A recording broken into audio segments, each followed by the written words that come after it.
ఏమిటి అర్థమైంది ఇప్పుడు జాగ్రత్తగా చూసారా? రెండు తేడా అంటే రెండు వ్యత్యాసాలు చెప్పాను. క్రొత్త నిబంధనలు అంటే యేసుక్రీస్తు కాలములో జరిగిన యథార్థమైన సంఘటన మీకు నేను చెప్పలేదు, ప్రభువైన యేసుక్రీస్తు వారే ఆ కాలములో ఉన్న భక్తులందరికీ చెప్పేశాడు, నాయన జాగ్రత్తరా, మురిసి పడకు అందం ఉందని, మురిసి పడకు ఆస్తి ఉందని, మురిసి పడకు బంధు బలం ఉందని, మురిసి పడకు వెనక పెద్ద బ్యాక్గ్రౌండ్ ఉందని. ఇవేవి నీవు చచ్చిపోతే నిన్ను పరలోకానికి తీసుకొని వెళ్ళలేవు. మరి ఏది తీసుకువెళ్తుంది అంటే దేవుని యొక్క వాక్యం. వెండి బంగారు నాణెముల కంటే నీవిచ్చిన ధర్మశాస్త్రము నా జీవితంలో, నా బ్రతుకులలో, నా వ్యక్తిత్వములో, నా కుటుంబములో, నా భక్తిలో నాకు మేలైపోయింది తండ్రి అంటున్నాడు దావీదండి. అర్థమైంది లేదు ఇప్పుడు? చెప్పండి, అర్థమైంది ఇప్పుడు? అయితే ఇప్పుడు మనకు ఏది మేలు చెప్పండి గట్టిగా గట్టిగా. అంతే. ఒక మాట చెప్పనన్నా, తెలుసు తెలియకు ఆవేశములోను ఆలోచన లేకో ఒకవేళ దేవుని మనస్సును గాయం చేసే పెద్ద పొరపాటు చేసినప్పటికి కూడా ఆ వాక్యమే చివరికి నన్ను హెచ్చరిస్తుంది. జాగ్రత్త జాగ్రత్త జాగ్రత్త, నో సిన్, పాపము చేయకు అని హెచ్చరించేది, నిన్ను దబాయించేది, గొప్ప మన భాషలో నిన్ను దబాయించేది, నిన్ను ఖండించేది, ముఖాముఖిగా నీతో మాట్లాడేది ఏంటి తెలిసి చెప్పమంటారా? దేవుని వాక్యమే. నువ్వు తప్పు చేశావు, నన్ను వద్దు చేయకు నువ్వు అని నిన్ను బలపరిచేది వాక్యమే. నీ ఆస్తి కొన్ని నీతో అంటదలగా, నీ అంతస్తులు నీతో అంటాయా? నీ కొన్ని బంధువులతో అంటారా? పోలారా పోనా, ఏమవదలే, ఏమవదా, ఏమవపోవడం ఏంటి? ప్రభుత్వం కొన్ని సంవత్సరాల ఒక అద్భుతమైన నినాదం పెట్టిందండి. అంటే ఎవడు తప్పు చేసినా వాడు పలానా పట్టుకుని వెళ్ళిపోవాలంటే తప్పు చేశాడు, తప్పు చేయడానికి. అంటే నిరోధు వాడండి, తప్పు చెయ్యండి. ఏది ఆలోచించే ప్రభుత్వం. కానీ బైబిల్ అంటుంది జారత్వమునకు దూరముగా పారిపో అంటుంది. అంటే పాపమునకు దూరంగా పారిపోతుంది. మన ప్రభుత్వం మాత్రం, మనలో అంటే గవర్నమెంట్ మాత్రం లేదు, మన ఈ ప్రజాస్వామ్యం మాత్రం పాపానికి దగ్గర అంటుంది. ఎవరు మనుషులు గట్టి బిగ్గర చెప్పండి ఇప్పుడు? దేవుని వాక్యం. ఆలోచించండి జాగ్రత్తగా. ఇంతకీ ధర్మశాస్త్రానికి ఉన్న ఎందుకు ధర్మశాస్త్రం మేలు అని దావీదు అంత ఘంటాపదముగా అంత ధైర్యముగా ఎందుకు చెప్పాడు అంటే, నేను కొన్ని వచనాలు చూపిస్తాను, మీరే ఆశ్చర్యపడతారు. ఇప్పుడు చూపించమంటారా? జాగ్రత్త చూడండి. 119వ కీర్తన, దావీదు రాసిన కీర్తన 18 వచనం చూడండి జాగ్రత్తగా. 119 కీర్తన ఒక్కసారి 18 చూడండి జాగ్రత్తగా. 18 వింటారు మీరు? వింటారా? 119 వచనం 18, నేను నీ ధర్మశాస్త్రమునందు ఆశ్చర్యమైన సంగతులను చూచినట్లు నా కన్నులు తెరువుము అన్నాడు దావీదు. అంటే ముందేమన్నాడు దావీదు? ఇంతవరకు మనం నేర్చుకున్నామే. ముందేమన్నాడు? అయ్యా వెండి మర్చిపోకూడదు. మరి వెండి చెప్పండి గట్టిగా, వెండి బంగారము నాణెముల కంటే నీవు నాకిచ్చిన ధర్మశాస్త్రము మేలు అన్నాడు దావీదు. ఇప్పుడు అదే దావీదు అంటున్నాడు, అయ్యా ఎందుకు నా జీవితములో, నా రాజరికములో, నా ప్రభుత్వములో, నా భక్తిలో, నా కుటుంబములో, నా వ్యక్తిత్వములో ఎందుకు ధర్మశాస్త్రం మేలు అని ఎందుకన్నానంటే చూడంటున్నాడు 119 వచనం 18, నేను నీ ధర్మశాస్త్రమునందు ఆశ్చర్యమైన సంగతులను చూచినట్లు నా కన్నులు తెరువము. ఏ కన్నులు? ఏ కన్నులు? ఈ కన్నులా? కాదు, ఈ కన్నుల గురించి చెప్పట్లేదు. ఇదండి ఆత్మ సంబంధమైన, మన భాష మనోనేత్రాలు. ఏ నేత్రం? ఇది ఇక్కడ ఉన్న మనోనేత్రం. తప్పరే చెప్పండి. ఈ కన్నులతో నేను ఎంత చదివినా, ఎంత చదివినా అదే దావీదు గారు చెప్పినట్టుగా మనం మనోనేత్రాలు విప్పి, మనోనేత్రాలు తెరిచి దేవుని వాక్యం చదివితే అది మనస్సులోనికి వాక్యం వెళ్ళిపోద్దండి. ఇంతకీ నీవిచ్చిన ధర్మశాస్త్రము నాకు మేలు అని దావీదు ఎందుకంత ధైర్యంగా చెప్తున్నాడంటే, ఆ ధర్మశాస్త్రములో ఏమున్నాయి తెలుసా? ఆశ్చర్యమైన సంగతులు. అది చెప్పండరా, ఏమున్నాయి? అందులో ఉంది. చదువుకున్నాం, అందులో జవాబు ఉంది. చూడండి, డౌట్ అయితే చూడండి. నేను నీ ధర్మశాస్త్రమునందు ఆశ్చర్యమైన సంగతులు. అది అంటే దావీదు జీవితంలో ఏది మేలన్నాడో, ఎందుకు మేలంటున్నాడంటే ఆ ధర్మశాస్త్రములు ఏమున్నాయంటే ఆశ్చర్యమైన సంగతులు ఉన్నాయి. మీకు అర్థమైంది ఇప్పుడు? ఏమున్నాయి? మనలను ఆశ్చర్యపరిచే సంగతులు ఉన్నాయి. మన జీవితాలకి మేలైన సంగతులు ఉన్నాయి. ఏటయ్యా అంత ఆశ్చర్యపరిచే సంగతులు ఏంటి? మనకు తెలియాలి కదా. మరి చెప్పండి, తెలియచేయాలి కదా సేవకుడు నేను. మళ్ళీ ఆ మాట్లాడదాం జాగ్రత్తగా. నేను అందరూ చెప్తావా? నేను నీ ధర్మశాస్త్రమునందు ఆశ్చర్యమైన సంగతులను చూచినట్లు నా కన్నులు తెరువు. ఏంటి అబద్ధం ఆడుకొని చెప్పండి.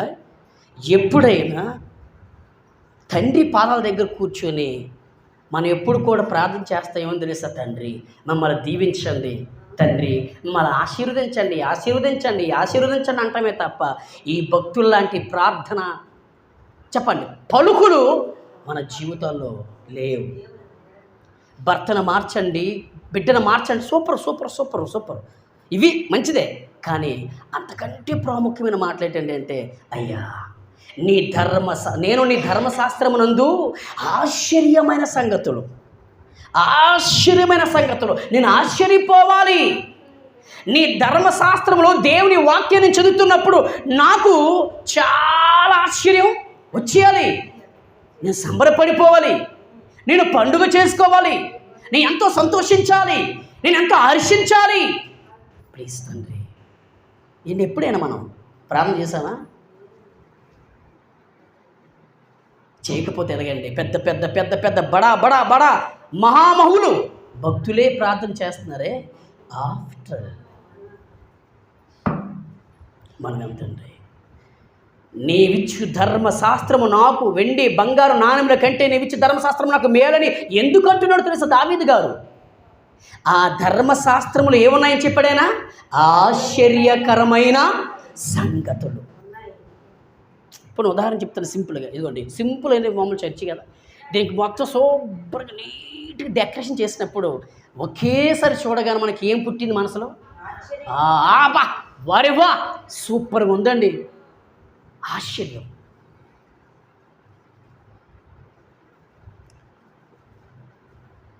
మీ పిల్లలకు పెళ్ళి అవ్వదండి, వారు ఎర్రోల్ట్ అయిపోండి, పిచ్చోల్ట్ అయిపోండి అనే మనుషుల నోటిని దేవుడు మూయించలేదా? చెప్పాలి, మూయించలేదా? మరి మూయించినప్పుడు మనకేమనిపించాలి? నా కొడుకుకి పెళ్ళి అయిపోయిందా, వారవా పరమ తండ్రి కృతజ్ఞతలు. ఆయనకి ఎంత ఇచ్చి ఏమిచ్చి రుణం తీర్చలే మనం లెక్క కట్టుకుంటాం ప్రతిదీ మనం తెలియక. ఏంటి మాత్రం వచ్చి నాకు ఆయన అన్నాడు, పెద్ద ఆయన మన ఊరే. ఏంటి నిజంగా ఆ అబ్బాయికి పెళ్ళి అవుతుంది అనుకోలేదండి, అయిపోయింది పెళ్ళి. మీ దేవుడు సూపర్ అండి, విన్నామండి. ఇక్కడే మన ఆయన పెద్ద ఆయన కూడా పాస్టర్ గారు నిజంగా వాళ్ళ కొడుకు పెళ్ళి అవుద్దాం అనుకోని అచ్చి అవనుకున్నామండి. మా మీ దేవుడు సూపర్ అండి. మా దేవుడు సూపరే. ఏంటివన్నీ ఆశ్చర్యం. అమ్మ నీ కొడుక్కి పలానా జబ్బురా, ఆడింక బతకడు, చచ్చిపోతాడు. ఒకేసారి దేవుడు స్వస్థ ఇచ్చాడు, నడిపించాడు. అదిగో ఎద్దులా తయారు చేశాడు మనిషిని, ఎద్దులాగా. ఏం చెప్పండి, ఆశ్చర్యం కాదా? కోమా స్టేజ్లో ఉన్న నేను చచ్చిపోతాను డిసైడ్ అయిపోయాడు. పెద్ద పెద్ద పిహెచ్డి చేసిన డాక్టర్లు, పీజీ చేసిన డాక్టర్స్.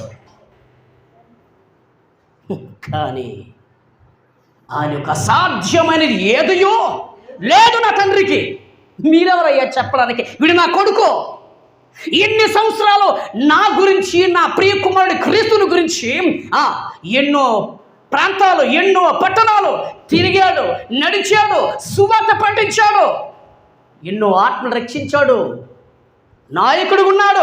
ఇటువంటి నాయకుడు భవిష్యత్తులో నాకుండాలి అనుకొని నాలాంటి వాడిని బ్రతికించేశాడండి, బట్ట కట్టించాడు. ఇప్పుడు చెప్పండి, ఆశ్చర్యం కాదా? ఇవన్నీ ఆశ్చర్యమైనప్పుడు, మనకి వింత అయినప్పుడు, మరి బైబిల్లోని దేవుని మహత్వం కలిగిన వాక్యపు మాటలలో ఆశ్చర్యాలు ఉండవా? చెప్పాలి, ఉండవా? అందుకన్నాడు దావీదు, అయ్యా నీవిచ్చు ధర్మశాస్త్రము ఎంత మేలో. ఎందుకు మేలు అంటే ఆ ధర్మశాస్త్రములో ఆశ్చర్యమైన సంగతులు ఉన్నాయ్యా. నేను ఆశ్చర్యపడే సంగతులు ఉన్నాయి తండ్రి. అవునా? అవును. ఏంటి తెలుసా? చెప్పంటారా? చూడండి, నేను చదువుతాను చూడండి. ఆశ్చర్యమే. మనకి మాత్రం సింపుల్గా ఉండొచ్చు, ఆశ్చర్యమే. చూస్తారా? నీ దేవుడైన యెహోవాను నేనే. ఇదే ఫస్ట్ ఆశ్చర్యం. కాదని చెప్పండి ఎవరైనా. నీ దేవుడైన యెహోవాను నేనే అన్నాడు. వినండి, నేనే అన్నాడు, నేను అనలేదు. చెప్పండి, అవునా? నేనే అనేది వేరు, నేను అనేది వేరు. చెప్పండి, పదాలకు చేసారు తేడా.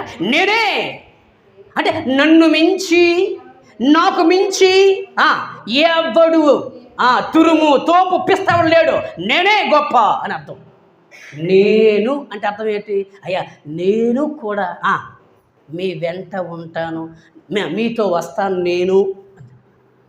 మరి ప్రభు అయిన యేసుక్రీస్తు అన్నాడండి, నేనే మార్గం. అంటే క్రీస్తు తప్ప మనకి పరలోకానికి తీసుకువెళ్ళే నాథుడు, మగాడు, దేవుడు ఎవడు ప్రపంచంలో లేడు. నేనే, I am the way, the truth and the life అన్నాడు యేసుక్రీస్తు. నేనే అన్నాడు. అంటే ఆలోచించండి. నేను అన్నాడు ఇంకో దగ్గర, నేను నిజమైన ద్రాక్షావల్లిని, నా తండ్రి వ్యవసాయకుడు. ఇక్కడేముందంటే నీ దేవుడని యెహోవాను నేనే. ఓకే, అయిపోయింది.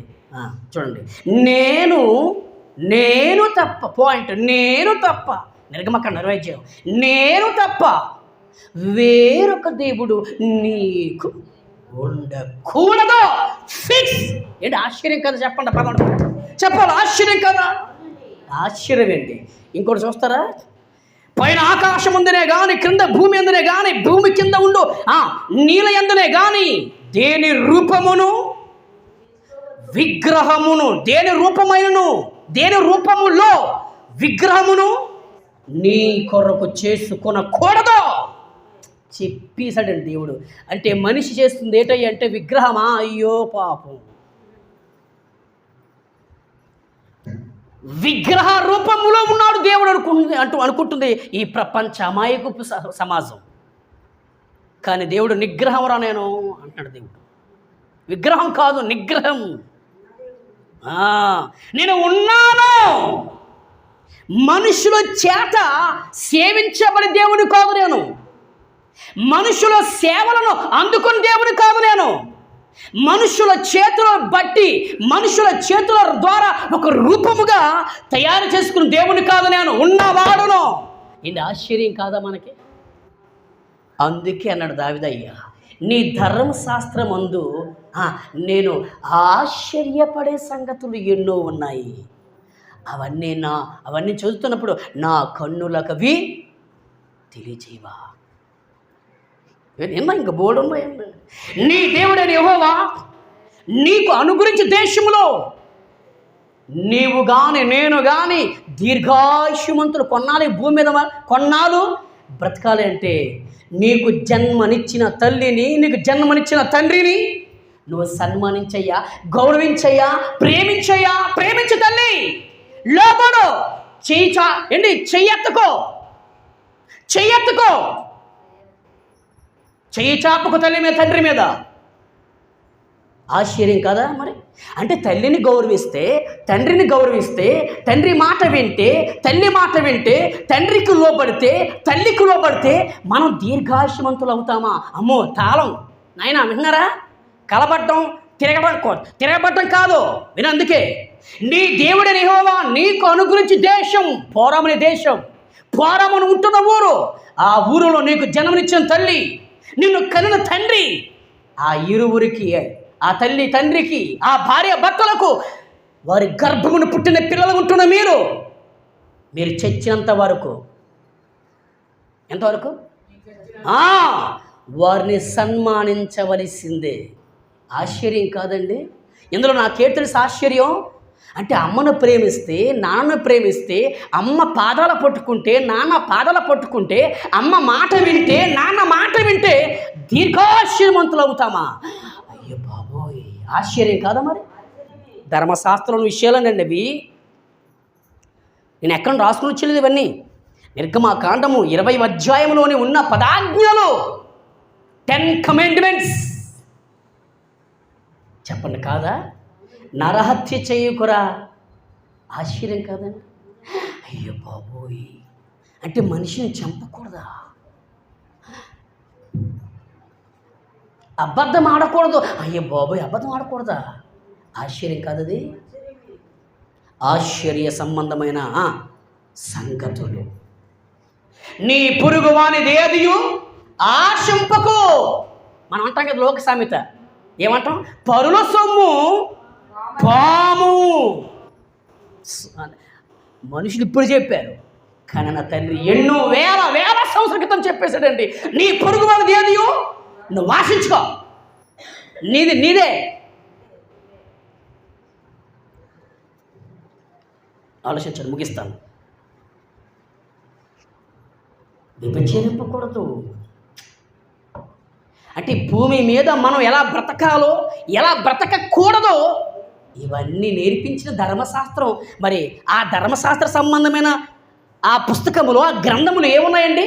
ఆశ్చర్యకరమైన సంగతులు. ఇవి కాదా? చెప్పండి. అందుకే అంటున్నాడు దావీదయ్యా, నీవిచ్చు ధర్మశాస్త్రము, నేను నీ ధర్మశాస్త్రమందు ఆశ్చర్యకరమైన సంగతులను.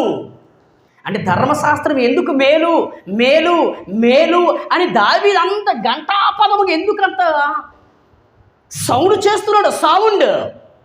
అప్పుడు నిన్నే ఆలోచించిన, నేను రాత్రి కూర్చునిపోయానండి బయలు పట్టుకొని చాలాసేపు. ఎందుకు తండ్రి మా అన్నయ్య దావీదు ఆ పాయింట్, ఆ పదములు అంత సౌండ్ ఎందుకు వస్తుంది ఆయనకి?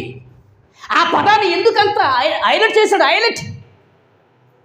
ఏం చేశాడంటే హైలైట్ చేశాడండి. అంటే గొప్ప చేశాడు. ఏ పదాన్ని? అయ్యా, నేను నీ ధర్మశాస్త్రమునందు ఆశ్చర్యమైన సంగతులను నేను చూడాలయ్యా. నా కన్నులు, నా మనోనేత్రాలు తెరవవా? అయితే ఈరోజు దేవుని యొక్క వాక్యాన్ని వింటున్నారే, కానీ చాలామందికి వాళ్ళ మనోనేత్రాలు తెరవకపోవడం వలననే భక్తిహీనులుగా, బుద్ధిహీనులుగా, బలహీనులుగా ఈరోజు చాలామంది మారిపోతారండి. కారణం అదే. అంటే వారు మనోనేత్రాలతో ఇంకా తెరుచుకోవట్లేదండి. ఇంత గొప్ప బైబుల్, ఇంత గొప్ప వాక్యానికి, ఇంత సారవంతమైన వాక్యం మన బ్రతుకులకు భరోసిస్తున్న వాక్యం ఇది. అందుకే అయ్యా, నువ్వు ఇచ్చిన ధర్మశాస్త్రంలో నేను ఆశ్చర్యకరమైన సంగతులు నేను చూడాలయ్యా. అందుకే నా కన్నులో తెరవవా? ఏటండి రిక్వెస్ట్, ఏటా విజ్ఞాపన ఏంటండి? దావీదు గారు మనం అడుగుతుంటాం, గద్దించి అడిగేస్తుంటాం, దేవుణ్ణి కేకలేసి అడిగేస్తుంటాం. అవునా? చెప్పండి. నా మనోనేత్రాలు తెరవవా? నా మనోనేత్రాలు తెరిస్తేనే నీ వాక్యములు ఉన్న గొప్పతనం ఏంటో నాకు బాగా తెలుస్తుంది, అర్థమవుతుందండి. ఈరోజు ప్రభుని నమ్ముకుని 20 సంవత్సరాలు 30 సంవత్సరాలు ఎందుకు ప్రార్థనే రాదు, ఆత్మీయత అంటే ఏటో తెలియదు, ఆత్మీయతలు ఎదగడం అంటే ఏటో తెలియదు. ఇంకా మరొక మాట చెప్పారా, కొత్త బ్యాచ్ వచ్చింది ఈ మధ్య, కొత్త బ్యాచ్ సత్యం సత్యం సత్యమేవ జయతని. ఆ సత్యములు ఉంటున్న వారికి, సత్యములు పెరుగుతున్న వారికి అసలే వారి జీవితాల్లో, వారి బ్రతుకుల్లో, వారి గుండెల్లో దేవుడే లేదు. సత్యమైతే ఉంది కానీ సత్యం వారి జీవితాల్లో లేదు. ప్రేమించేవారు ప్రేమించడం చేత కాదు, తగ్గించుకోవడం చేత కాదు, లోపడడం చేత కాదు. ఏమండి ఆలోచించండి, అన్ని నోరిపితే పచ్చి మోసపూరితమైన అబద్ధాలే, అవునా, కొండేలు చెప్పే మాటలే, కుటుంబాలని, సంఘాన్ని, అంటే మంచి సేవకులను లేకపోతే సహోదరి సహోదరులను విడదీసే మాటలు ఎప్పుడో. సత్యమేవ జయితే మళ్ళీ సత్యన్వేషకులు మళ్ళీ సిగ్గులే వీరికి. కానీ నా అన్నయ్య దావీదు మాత్రం, అయ్యా నా మనోనేత్రలు తెచ్చుకోవాలయ్యా, నా మనోనేత్రలు తెరవకపోతే మీ మనస్సుగా పిలువబడుతున్న ఈ బైబిల్ గ్రంథములోని విషయాలు నాకు అర్థమవుతుంది. ఇప్పుడు అర్థమైంది మనందరికీ ఏది మేలో. విశ్వ ప్రపంచంలో క్రైస్తవులకి ఏది మేలయ్య అంటే శక్తి కలిగిన, జీవము కలిగిన దేవుని వాక్యం. ఏమండి